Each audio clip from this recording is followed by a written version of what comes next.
کہ دنیا کو اللہ تبارک و تعالیٰ نے جو کھیل تماشا کا،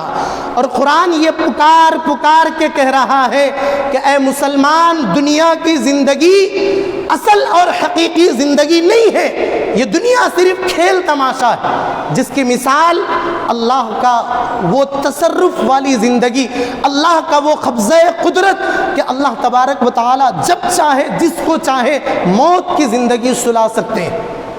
ابھی انہی دو تین سالوں میں بڑے بڑے لوگوں نے، بڑے بڑے ڈاکٹروں نے، نوجوان کی آنکھوں نے، بچوں کی آنکھوں نے، ہر ایک کی آنکھوں نے تجزیہ کیا ہے، تجربہ کیا ہے کہ کتنے نوجوان درجنوں کے حساب سے مر گئے، کتنے نوجوانوں کی زندگیاں ختم ہو گئیں، کتنے اچھے اچھے نوجوان قبر میں چلے گئے۔ ہے کوئی اللہ سے سوال کرنے والا کہ اے اللہ اس نوجوان کو آپ نے کیوں موت دی؟ ہے کوئی سوال کرنے والا کہ اے اللہ ابھی تو میرا بچہ فلاں ڈگری پڑھ رہا تھا، ابھی تو اس کے سامنے اتنی خواہشات تھی، ابھی تو اس کے سامنے اتنی منزلیں تھیں؟ کوئی اللہ سے سوال کر سکتا ہے؟ اور انہی تجربے کی آنکھوں نے، کیا نوجوان، کیا بوڑھا، کیا بچہ، انہی کی آنکھوں نے دیکھا کہ جو کل تک صحت مند زندگی گزار رہا تھا، دیکھتے ہی دیکھتے وقت کا فیصلہ آ چکا اور اللہ نے اس کی زندگی اور اس کی امانت کو ختم کر دیا۔ عزیزان گرامی، یہ چیز اللہ نے قرآن میں اور حدیث میں سمجھائی ہے کہ ایک مومن، ایک مسلمان اپنی زندگی کا مقصد اور اپنی زندگی کا گول اور اپنا ہدف، اپنا نشانہ، اپنی منزل اللہ کی رضامندی اور آخرت کو بنائے۔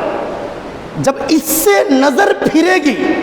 اللہ کی رضامندی سے اور آخرت سے ایک مسلمان کی نظر ہٹے گی، اس کا ذہن ہٹے گا، اس کا دل و دماغ ہٹے گا، وہیں پہ پھر اس کو تمام تکالیف آنا شروع ہو جائیں گی، اسے زندگی میں مزہ نہیں آئے گا۔ پھر وہ یہ سوچے گا کہ ابھی تو میری جوانی شروع ہوئی ہے، میں ابھی فلاں ڈگری حاصل کروں گا، پھر جوانی کی دوسری منزل پہ جا کر 30-35 کی عمر میں نکاح کروں گا، پھر میں اس طریقے سے اتنے پلاٹس، اتنی بلڈنگیں اور اتنی جائیداد خریدوں گا، پھر میں اخیر وقت میں جا کر اپنے بچوں کی شادی کروں گا، ان کے نکاح کروں گا۔ اس کے بعد جب میرے پہ بڑھاپا آئے گا، 70-80 سال کا ہو جاؤں گا، تب جا کر میں آخرت کے بارے میں سوچوں گا، یا میری زندگی کا مقصد کیا ہے تب سوچوں گا۔ اللہ تبارک و تعالی ہر کسی کو ایسا موقع ہرگز نہیں دیتے۔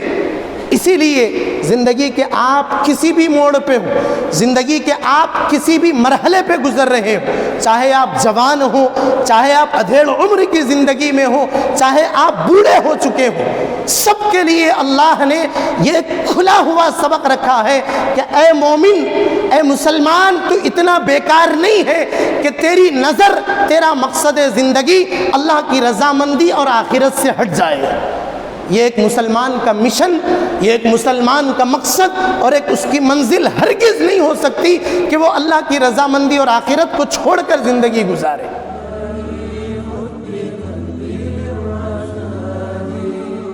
أشرقت نفسي بنور من فؤادي حينما رددت يا رب